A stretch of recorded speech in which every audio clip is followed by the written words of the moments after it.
In this presentation, we will record the home purchase costs into our personal QuickBooks file. For more accounting information and accounting courses, visit our website at accountinginstruction.info. Here we are on the home page. We currently have the open windows open. In order to open the open windows, you want to go to the View drop-down and select the Open Windows list. We're now going to take a look at the balance sheet to consider what we're going to do about our home purchase. We're going to go to the drop-down and for the reports, and then go to Company and Financial. Take a look at the balance sheet standard. And we will change the dates up top to the customized reports from 01/01/20 to 12/31/20. That's January 1st to December 31st, 2020. Then changing the fonts and numbers. Change the font. We'll increase the size to 11 and say OK and yes and OK. So what we've done so far is we've entered mainly the data for 2 months of operations from the bank statement, that recording typically income type of items on the income statement, profit and loss.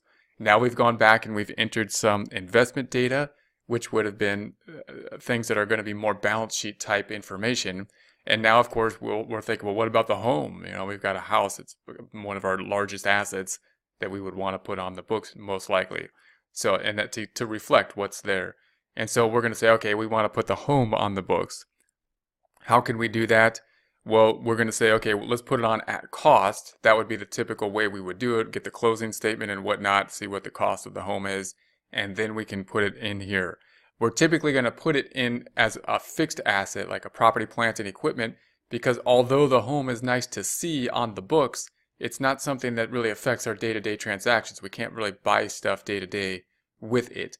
But if we make large purchases or large kind of decision-making, then of course it's nice to see that on there. So how could we do that? We're going to go to our lists up top and go to our chart of accounts in order to see a way to do this.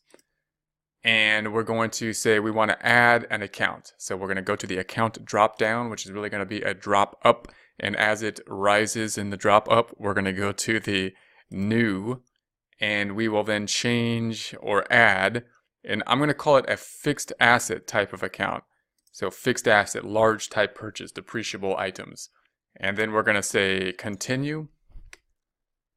And we'll call this, and we could just call it home, right? Our house, our home. And that's all we need. So we're going to say save and close. And there we have it. So there is our account. Now, when we get the balance of the home, we'll probably have a loan on it too. So like this, if we got the closing statement, we'll talk more about the loan part of it later. But let's just say that we know that the home costs this $479,526. So, and that's different. That's the cost of the home versus maybe we appraise it at a later time and say it goes up to 700. These are just random numbers, but let's say that happens. Well, usually the more conservative thing to do is to put it on at cost, and that's what we'll start with. And then we'll talk about ways that we can think about, well, what if we think the value went up or down? How can we think about that? So first, let's put it on the books at cost. So to do that, we'll go back over here. I'm just going to double click on this account. No cash is affected. Can't go to the check register to do this. But I can go to this register, the fixed asset register we just set up, by going to double clicking on it and saying that I want to have this as of 12/31, and I'm going to say 12/31/19, this being the time period before the time period that we started entering data. So it'll be less likely to mess anything up because this is the first entry of the data.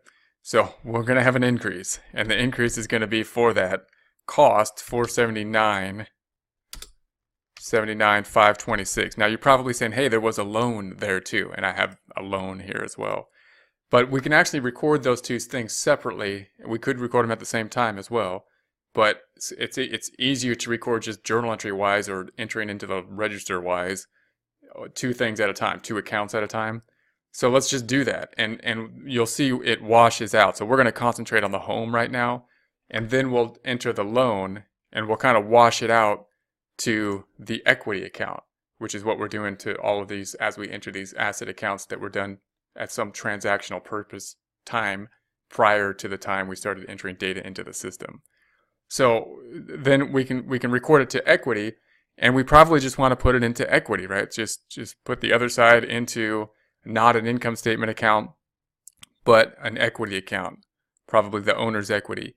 Now we could make another account that would be equity, and even if we put it into an income statement account, it wouldn't matter because it's going to roll over. That's why we're doing it in the time period before the current period we are in. But even if we did it in the middle of the year and we had already been entering data, if we put it to equity, we should be okay. It won't affect net income, and that's what it really is. It's equity. It's going to increase our net value, which is what equity is representing assets minus liabilities. Now, again, it's going to be too high because we haven't put the loan there. But once we do the same with the loan, this will increase equity, and then we'll enter the loan at a later presentation, which will decrease equity. So we're only concentrated on one at a time. We're concentrated on the house right now. We'll concentrate on the loan later. They're related in some ways, and they'll mesh out in the equity section. So keep that in mind. If the loan's in the back of your mind, we'll deal with the loan. We will deal with the loan later. So we're going to say, okay, there is that. It's going to change the retained earnings. That's okay because that's what we're expecting to do. If we close this back out, then go to our balance sheet. Now we're going to have in our assets, now we've got the home, which of course significantly increases the total assets and significantly increases our net equity. This net equity represents kind of our value because it's assets minus liabilities. We have all these assets minus what we owe to other people. That's what this equity will be, and therefore this increases it a lot. So that's going to be a huge increase given the home's on there. Now, there's two things that typically happen in the future. You're going to say, well, home value changes, just like we did with the investments. They went up and down.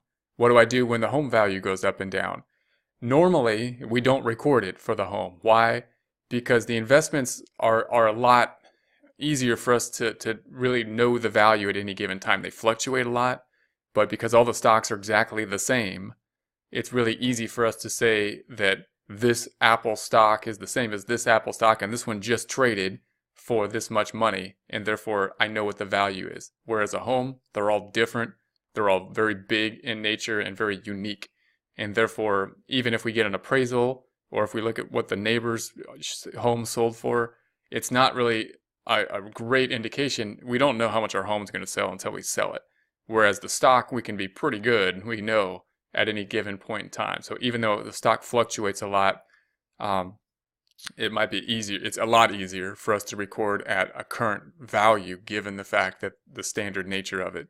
The home, so that's why usually a home, we usually just record it at cost. That's like the safe thing to do if the value is going up. If the value of the home went down, which hopefully doesn't happen, but if it went down, then we would want to record the decrease just so, because we'd rather be on the conservative side usually for financial statements. I'd rather record the decrease to make sure that I don't overspend. And if I don't record some of the increases and I spend less than I could have, then we would typically think that that's okay. That's better than spending too much based on misused information.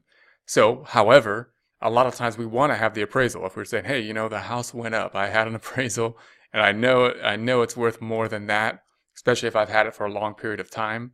So then we can appraise it, and we'll talk about some methods to increase the home. And the same questions arise with the investments. Well, if it increases, then we can increase it here, but no cash was affected. It hasn't been realized. So what do we do with the other side of it? And we can either put it to the income statement or we can put it to the equity section in a similar fashion as we did with the investments. So we have that, and then the other thing, of course, is the loan on the home. And so the loan we'll think of as a separate indication, and once we put that, a liability, big liability, on the books, it'll bring the equity back down. So we'll do that in a few other presentations. For more accounting information and accounting courses, visit our website at accountinginstruction.info.